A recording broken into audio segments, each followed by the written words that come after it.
তার মূল পরিচয় হচ্ছে সে একজন সত্যিকার অর্থেই একজন মুক্তিযোদ্ধা, কিংবদন্তির মুক্তিযোদ্ধা। পুরো 70-এর দশক জুড়ে তিনি স্বাধীনতা সংগ্রাম করেছেন, পরবর্তীকালে স্বাধীনতা যুদ্ধ করেছেন, প্রত্যক্ষভাবে যুদ্ধ করেছেন। পরবর্তীকালে নীতির সঙ্গে মিল না হওয়ার কারণে আওয়ামী লীগ থেকে বেরিয়ে এসেছেন।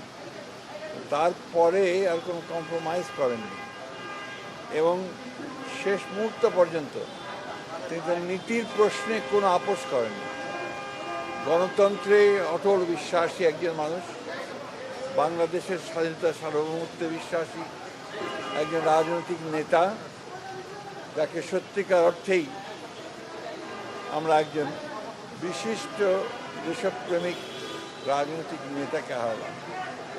আমি ব্যক্তিগতভাবে হারিয়েছি আমার একজন অত্যন্ত সুহৃদকে, আমার ঘনিষ্ঠ বন্ধুকে, এবং জাতির তার চলে যাওয়াতে যে ক্ষতি হয়েছে এই ক্ষতি সহজে পূরণ হবার নয়।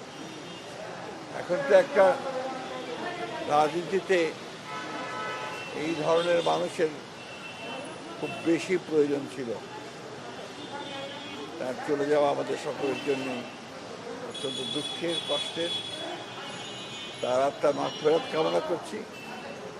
পরম করুণাময় আল্লাহ তাআলার কাছে দোয়া চাইছি, আল্লাহ তাআলা তাকে যেন বেহেশত নসিব করেন এবং তার পরিবারের সদস্যদেরকে এই শোক সহ্য করবার তিনি যেন শক্তি দান করেন। বর্তমানে যারা রাজনীতি করছে তারা কি তার আসলে তাকে অনুসরণ করতে পারে? অনুসরণ করা উচিত। Thank you.